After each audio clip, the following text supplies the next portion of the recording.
Welcome back to another podcast episode, everyone. Today, I've got a really exciting guest for you guys. And for those of you just joining, we're E.N.G Media, and I've got Alex here with me, CEO and co founder of CareCycle, which provides a comprehensive suite of voice AI agents for Medicare and ACA distributors. Since launching last year, Alex and their customers have successfully closed over $2 million in net new revenue and saved agents tens of thousands of hours along the process. So, Alex, thank you so much for joining us today on our show. Yeah, thanks so much for having me, Tyson. Absolutely. So I know you've got a really exciting story, and so really, maybe we can just start by kind of diving into your background. Like, how would you say that CareCycle really came to be? Yeah, so I've always wanted to be in technology and build technology companies. I was literally obsessed with folks like Steve Jobs when I was 10 years old. I had a shrine Oh, of wow. old Apple products in my room. But I've never been an engineer. I've always been fascinated by technology and the impact it can have on humanity. Thought that was a great way to create a lot of leveraged impact on society and didn't really have a leg in. I grew up in a town of like 10,000 people in Canada and just slowly kind of accumulated experience in a lot of interdisciplinary spaces. So I was in VC in the beginning. The Canadian VC environment is not very risk on. It's pretty boring, to be honest. Went into PR and go to market consulting services in a very specialized area. And then ended up taking a huge bet and joining a voice AI company back in 2022. And they were from Singapore, but really expanding with a great deal of effort into the US. So how CareCycle came to be is, I had this opportunity to work at a voice AI company. We were growing very quickly with them being an early mover in the space internationally. But I spent so many sleepless nights thinking about how this technology is going to proliferate and really thinking at the core that folks are thinking about it wrong, including the company that I was at. So even to today, with a lot of dispersion and adoption of voice AI and how far it's come, I still find that people perceive it as an industry, whereas I've never seen it as an industry. I've seen voice AI, Jensen Huang talks about how AI is electricity. It's this horizontal enablement layer for these myriad applications across every industry. So if AI and specifically LLMs are electricity, I would see voice AI as kind of like a AC DC converter. And now it's the role of founders to be able to build applications, basically build the General Electrics of the world and build the appliances that plug into that electricity converter. So, So thinking about that, I really left my last company without a co-founder, without a product, without a specific market in mind, just a great deal of conviction that there are so many industries that can be disrupted by this technology in very meaningful ways. And if I can do the discovery work and win conversations with folks to find out what their problems are, I can find a specific area to solve it. And so CareCycle came pretty organically out of this experimentation and ultimately finding these pain points in this specific area of Medicare distribution and realizing we wanted to double down on it. absolutely. I appreciate you sharing that background. And so you met your co-founder at the previous company that you were working with back in 2022, is that right? Actually met him back in high school. Wow. So I left the previous company and was having conversations with several clients, potential clients. At the time, I was getting my hands kind of dirty using available orchestration platforms to build demos. Nice. And we ended up winning some clients in several different verticals, but hadn't really become CareCycle yet. Yeah. And then going into annual enrollment period, which actually starts on Wednesday, October 15th. Last year, we had a few Medicare shops that we were doing some small scale work with say, okay, we want to do this big. So at that point, still no co-founder, still no formal product, and my US visa was expiring. So I hopped in my car and I did a 3-day road trip back up to Canada, back into the mountains. And I called Evan, my co-founder and our CTO now.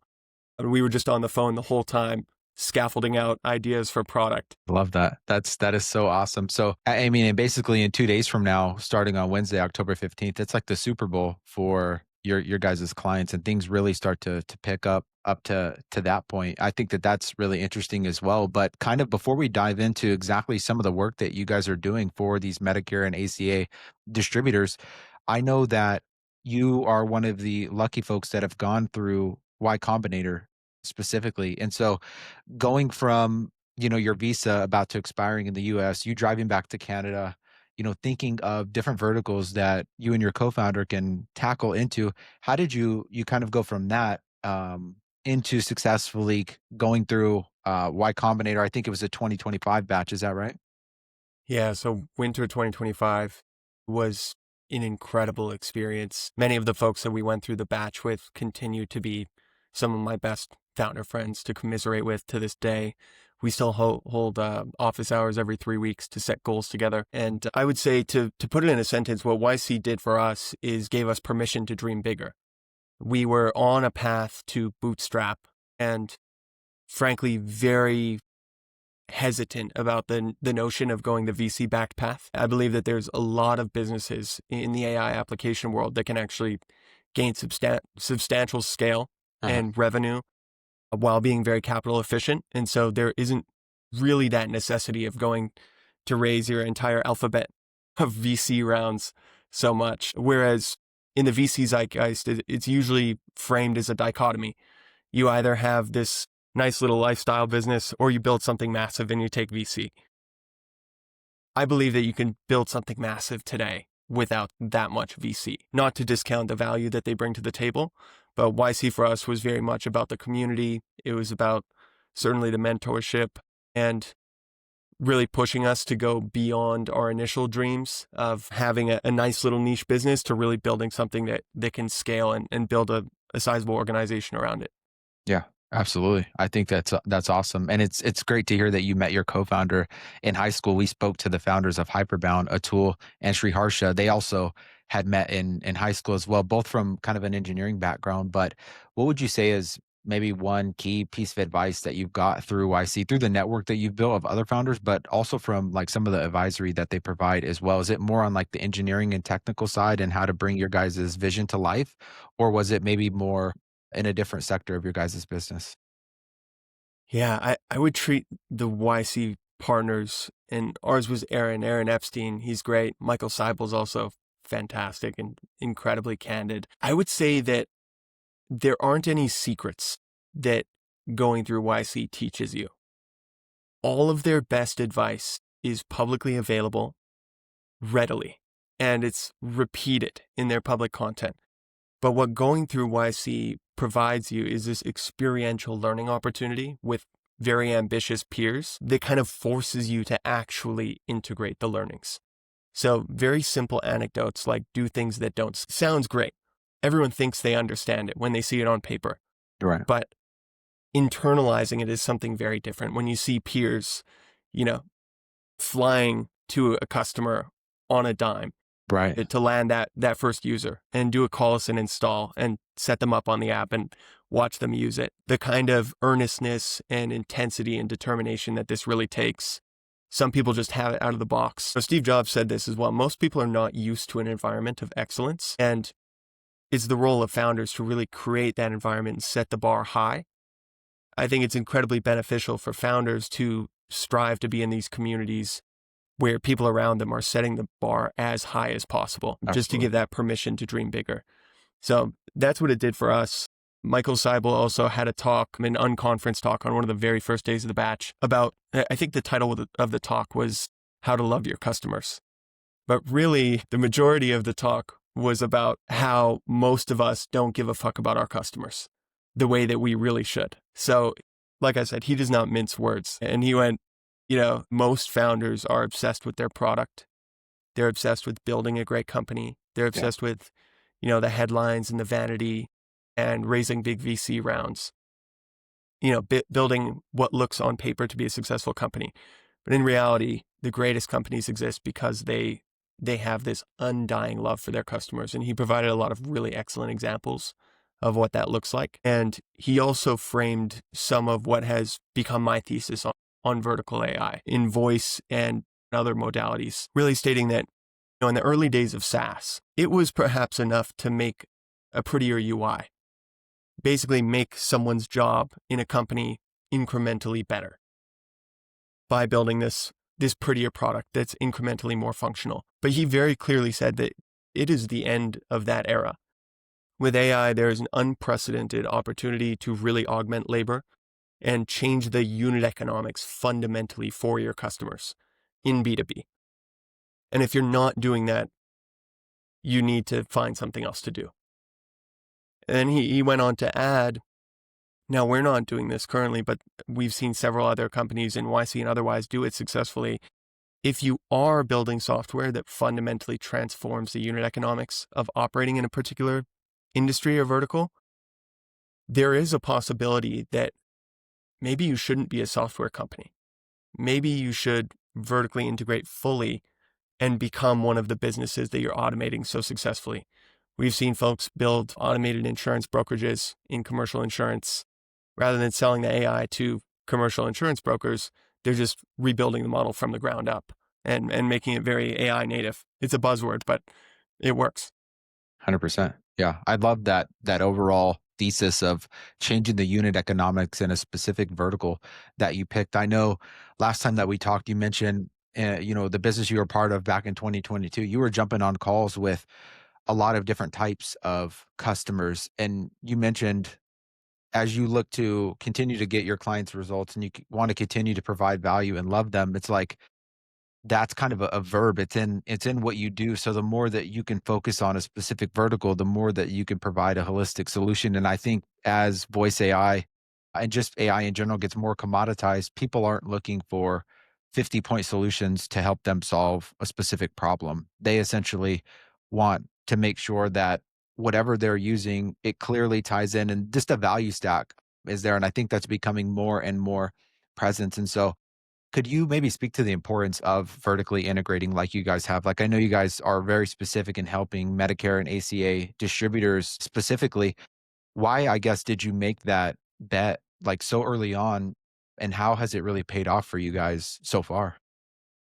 Yeah, so voice AI absolutely is a modality, not an industry. And I think you definitely used the right word with commoditization. There's certain platforms like Vappy, we love them. We love their team who have a great developer experience around making things happen with voice AI. But fundamentally, the idea of making AI talk is no longer a product. It's simply a technology that you need to somehow embed into a product to make it useful. So our initial thesis around what the product should be and what our ICP should be was centered around that.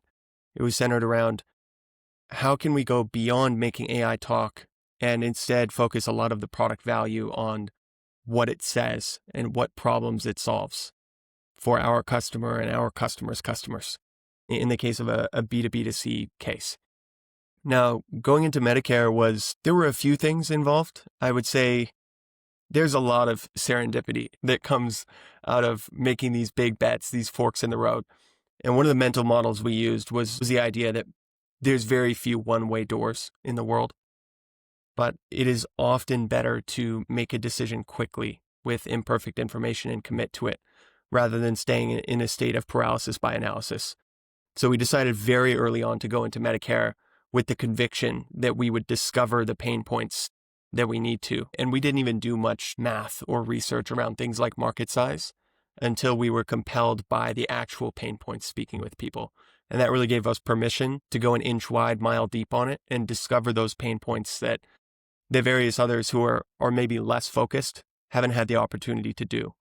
So as we've come along this journey, we've gone deeper and deeper into now with voice AI, where we're not just automating phone calls that maybe conventionally were human phone calls, but we're inventing new conversations, new interactions that didn't even happen before with humans, but ought to happen in this new future where labor is augmented and you have less time restrictions because of the unlocks that the voice AI affords you.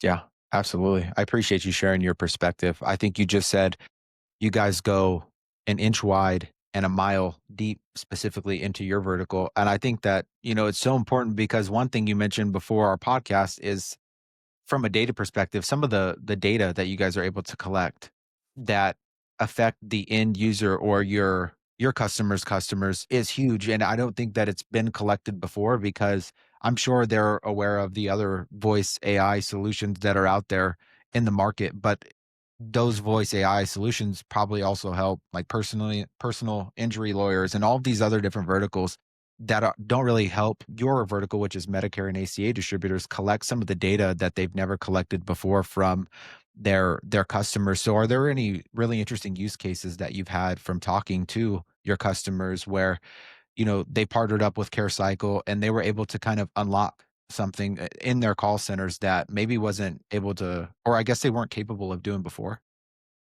Yeah, absolutely. And these ideas, these opportunities, they only come from experience. And people tend to talk about having a right to win in an industry before you go into it when building a venture. And yes, this makes sense, right? If you want to build a venture that disrupts an industry, I'm not going to say it's not beneficial to have 20 years of experience in that industry, but if you look at the greatest founders in history, they were often doing something for the very first time in that industry because they were able to look at it from an outsider perspective. And they were able to go in with open eyes, open ears, and discover what those opportunities are without dogma, the dogma that experience creates. So by coming in fresh and building something that scales very quickly, we've now done over 1 million conversations in 2025 with Medicare beneficiaries, all with voice AI. We're able to work more and more on those last mile problems that those who haven't done so many very specific voice AI conversations with Medicare beneficiaries, uh, who are seniors, wouldn't otherwise be able to detect. And this applies even to the build versus buy conundrum, where you might have a large enterprise in our industry look at voice AI and say, okay, we could build something in this. I encourage them to do that, but making it work in production involves alleviating a lot of the last mile problems that do not come out of the box. How do you make TTS models speak slowly enough to be comfortable for seniors to speak about healthcare details? That's a really tricky problem. How do you pronounce things to apply to local dialects and accents in, different regional areas? There's a lot of strange things, alphanumerics. So we've been able to encounter a lot of these last mile problems. But more importantly, we've been able to uncover these other use cases that we didn't realize would exist going in, and our customers didn't realize were possible. So one example of that is what we call the retention suite. So oftentimes, I'd say the most compelling use cases of AI or automation in general remain the most obvious ones. So, if you look at a business from first principles and you go, what is the number one problem here? And what is the most obvious solution if you had an unlimited number of people? What is the simple task an unlimited number of people could do, but for some reason people don't do today? You either don't have enough, they don't have the correct incentives. That is exactly what you want to automate with AI. So the retention suite is a comprehensive set of these follow-up check-in calls with Medicare beneficiaries after they sign up with an agency. So traditionally, particularly in Medicare call centers, because they're sales organizations, there's very limited bandwidth and very limited incentives for individual agents to reach out to members after they've closed a sale. So oftentimes things like welcome calls and approval check-ins and 30, 60, 90-day check-ins, they fall to the wayside. Even if agents are encouraged to do it, it's something that's challenging to do while they're focused on closing net new sales, right? So you have a couple of alternatives. You can either do some automations or you can hire a large team of CSRs. Most of the businesses in our space aren't in a position to cash flow or sustain the CapEx to hire this large CSR team and train them and go through that trial and error. So we provide the opportunity to have that retention team and have that CSR team out of the box, fully automated with human in the loop fallbacks. So we're really designing around this new era with the fundamental question of what is the obvious thing that needs to be fixed in Medicare? For us, the very glaring problem was retention. And the very obvious first thing to do about retention was to stay in touch with members after the sale and provide a space for them to ask any questions. So we asked our customers, after you close a sale, how many times do you touch base with your customers? Genuine conversations. How much space do you provide them to ask those questions about their plan? And how much bandwidth do you have to properly answer them? And the answer was almost invariably, there's no bandwidth. We don't really do it. We don't talk to them until renewals. So we saw a huge opportunity there. Yeah. I love that idea that came about from the retention suite.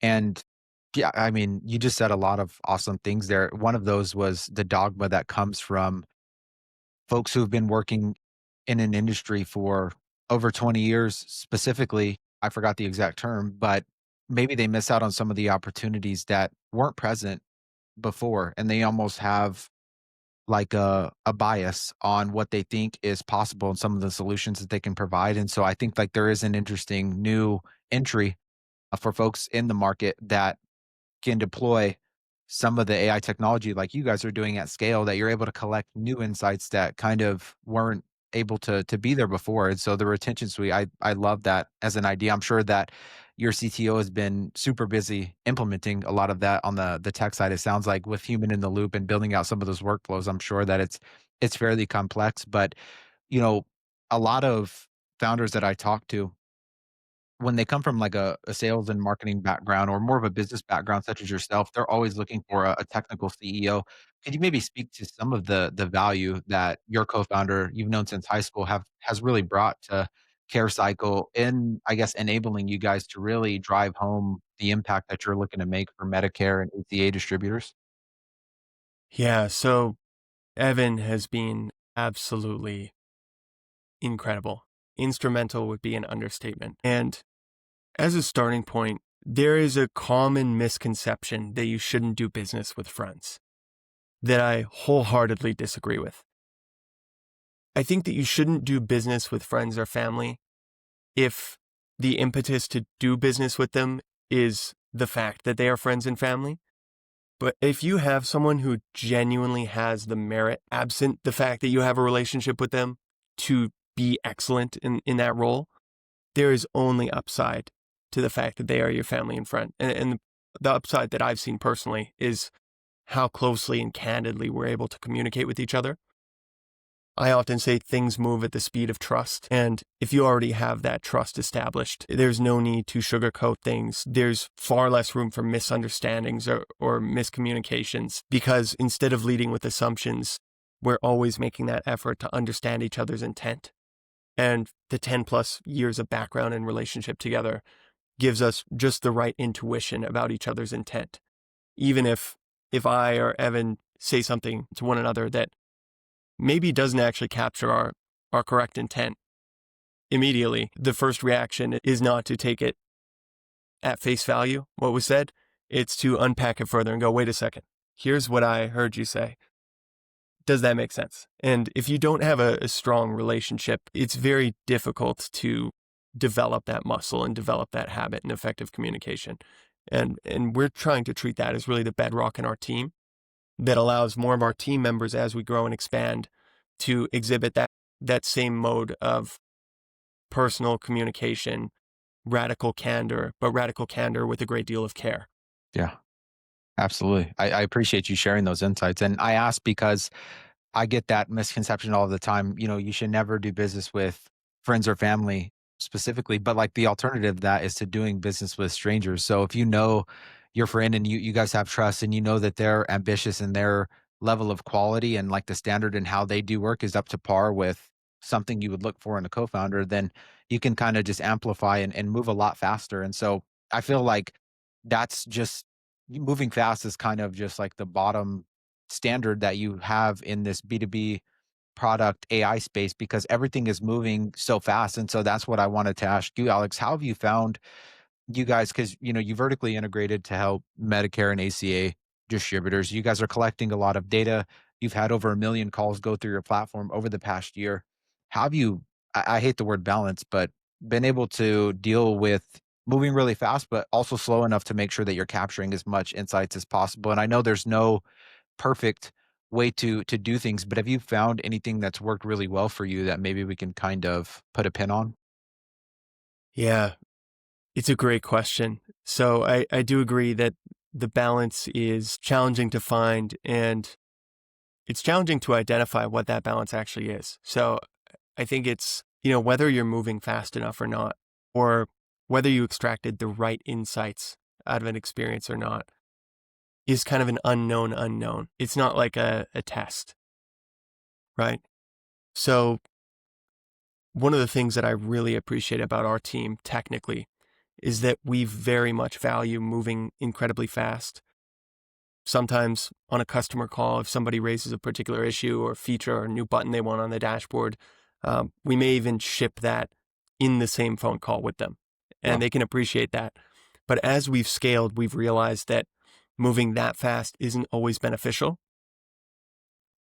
There are upsides of what our founding engineer says, moving slow so you're able to move faster long term. And what I mean by that is you need to be opinionated with your product, and you need to use taste and intuition to make decisions quickly with regards to product pivots or features that you want to develop.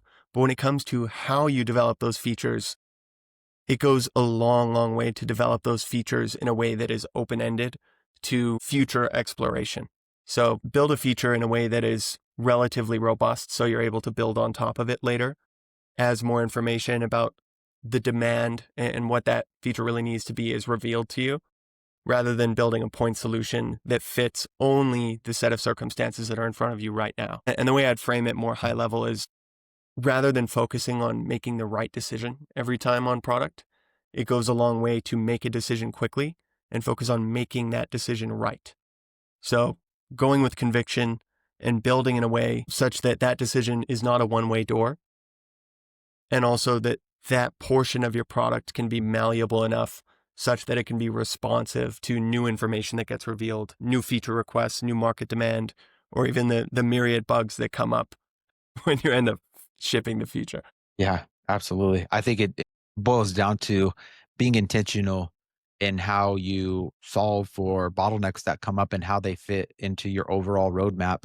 I think in the long term, and a lot of people say intentional. I always like to just define that as like you just plan, execute, and then debrief. So you kind of have that open loop to where you're always able to make changes and see what kind of impact some of the problems you're solving are really causing. And you talk a lot about like your responsibility to define the future of user interface specifically because you guys are so vertically integrated for Medicare and ACA distributors. You're collecting unique data, you're hearing unique things from your customers specifically. Do you have any examples of any type of like systems that you've built from your guys' overall process of like going fast but going slow enough so that way you can go fast?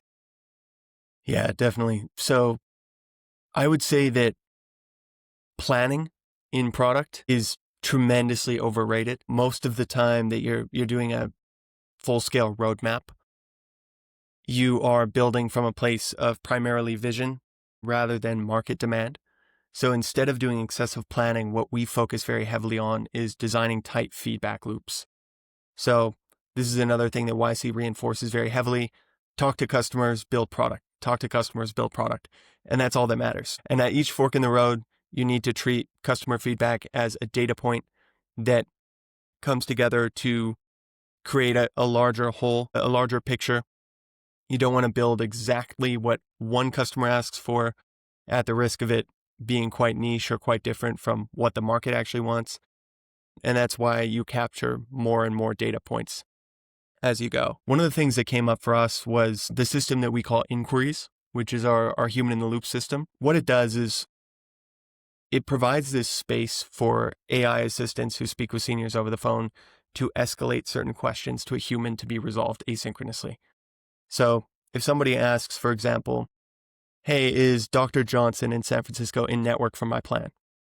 This isn't data that AI assistants have access to currently and should require verification from a human. However, we don't want those humans to have to get on the phone to address such a simple question. So the AI assistant will serve that question to inquiries, and human agents can take a look at that inquiry. They can either call the customer back manually if they please, or they can just enter a quick text response that dispatches an AI assistant to call that customer back with the answer to their question, the solution to their problem. So prior to designing this, there wasn't really any system of the like that existed in Medicare, and I don't think anything still exists in voice AI in other industries it came out of this very specific problem that we were facing where we're proactively reaching out to Medicare members and capturing these questions, but we don't have all the answers. And we asked ourselves, rather than having a black and white approach, it's either fully automated end to end or it's traditional. What is the middle ground? And what is the future of this user interface whereby humans are working with these AI team members in a way that augments their time but still respects their expertise? So that's how inquiries really came to be. And we initially shipped a demo of it for YC Launch Live in about 3 hours, just thinking it was a cool idea. That's But all. it's grown to be one of the most core components of the product. Oh, wow. That's super, super awesome. I think that that whole human in the loop approach that you guys are taking is like the happy medium to solving some of those issues for and then it just goes back to show how your approach at CareCycle is not just to provide, voice AI that's taking calls and helping the call center overall. It's really to make sure that you're solving the end problem, which is helping them with their retention at the end of the day, helping them add revenue to their business. And so those are some of the, I guess, like the intricate details that probably get missed from folks that are taking more of a horizontal approach. And so I think it's just a perfect example to go along with our podcast episode. And, to kind of shift gears here with you, Alex, a little bit, I'm always curious to know what founders go to market motion looks like in the AI space. I know how competitive it is just from the folks that I've talked to and the guests we've had on the podcast, but you see a bunch of growth hacks out there, a bunch of strategies and Miro boards that you might see on LinkedIn. And I really wanted to ask you this question because of the go-to-market experience you have prior to CareCycle. Have there been any strategies or mindset tips or like principles that have worked really well for you guys to achieve the growth that you have over the past year? Yeah, our guiding principle that definitely applies in B2B is that people do business with people, not companies. So we take an incredibly targeted approach rather than focusing on scale. So, for example, we might be a unique case, but we haven't done any outbound outreach since the launch of CareCycle. There's a place for outbound, I think, particularly when you want to just win conversations. We've been very fortunate that using content, people come to us with some high level understanding of what we do and some curiosity. So it sparks that conversation. So I would say for growth today, I mean, the absolute gold standard to basically get into the territory of negative CAC is if you can build an organic audience that follows you for the genuine value of your content, with your product being kind of a byproduct in that content. So our second hire was a head of content, and we got a bunch of camera gear. We spent a lot of time just ideating on pieces of information that might be beneficial for our customers and for our audience, completely absent of the idea of how do we promote CareCycle as a part of it. Because I genuinely believe that if you can create value first for someone without any expectation of return, that's the first step to building trust. And from there, once folks trust you, they'll naturally have that curiosity about how you can help them further. And when it gets into, further down the funnel into the sales side of things, we really focus on the people first, because people might move from business to business. They might be actively trying to figure out what the best decision for this procurement is for their business and also for their role as an individual, right? So one of the things I look at a lot in sales is, how do you make your champion look really good? What are their objectives? What are their goals? What did they put on their, Q3 board that they need to accomplish? And how can you do something for them, whether it relates to your product or not, that helps them achieve that goal? And that'll go a very long way. Yeah, absolutely. And I think that the founder led inbound funnel is kind of a new one. I think a lot of the strategies that worked even 6 months ago when it comes to outbound and it comes to like top of funnel awareness aren't always working. But like you said, if you just always are making sure that you're providing value and you're focused on the person on the other side of your solution, that will, not only is it more cost efficient as well, but it's more of organic growth that's, I think, something that's growing a lot when the AI, because people are looking for the solutions that you guys provide specifically. And so as long as you're focused on providing value and showing them maybe how that can apply to their business, in that way, you guys are able to grow it more of like a sustainable way. So I appreciate you sharing those insights specifically.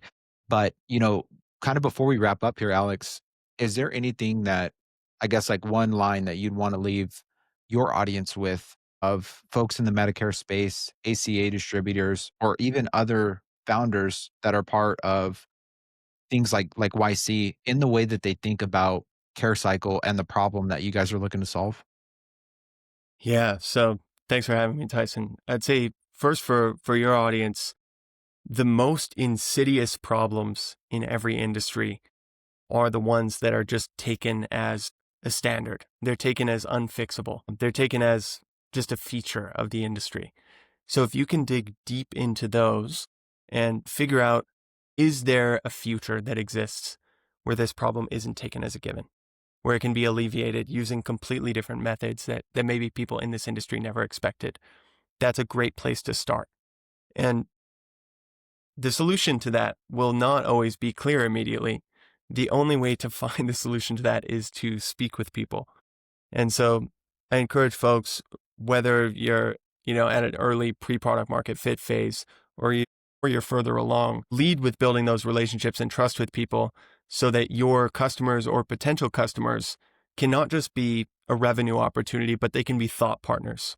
In our experience, treating our clients as thought partners has brought to us the most valuable product features that we otherwise wouldn't have conceived. And they only come to us when we've built so much trust with our customer that we're essentially their business therapist. And our calls together are spent lamenting about all the problems that are going on in the company that have nothing to do with the current product that we're building. But they give us those moments, those glimmers of ideas and hope, and encourage us to think about the possibilities of, can we build something to transform that problem as well? And in our experience, it was those conversations that led to actually our core product today that we couldn't have otherwise built by researching the industry or speaking to one or two people. You need to speak with 20 or 200 people and speak with them regularly in a deep, not a surface level sales conversation, but a really deep way. For our audience, AEP is around the corner. 2 days from now, AEP will be started by the time this is released. So if you're looking for a solution to retain as many members as possible by providing them a space to ask questions and providing post-enrollment next steps programmatically without having to add an additional hire, CareCycle is the place to go. So I'd love to chat with you and learn more about your business and see how you can build stronger relationships with your members. I love it. I couldn't have said it better myself, Alex. I just wanted to tell you thank you so much again for sharing all the insights that you have on this podcast. Every conversation I've had with you up to this point, I've went and I've thought about after we've talked together, and really just to drive it home for my audience, just don't be so transactional with potential customers. Like, talk to people, collect data on your product, and at the end of the day, just build relationships. And well, you'll be able to find the solutions that you're looking for, and it'll kind of all figure itself out. But I'll make sure that I include links in the descriptions to your guys' website, of course, but also your LinkedIn, because I know that you guys are active on there when it comes to the content side of things. And if anybody has questions for Alex, whether it's about CareCycle specifically or just anything we talked about in the podcast, feel free to comment if you see it on YouTube, or comment if you see our posts on LinkedIn. And Alex, I'd love to bring you back on in a couple of months and just track the growth of CareCycle and everything that you guys are working on as well. Absolutely. Yeah. Thanks so much, Tyson. Absolutely. Well, there you have it, guys. We will catch you in the next video.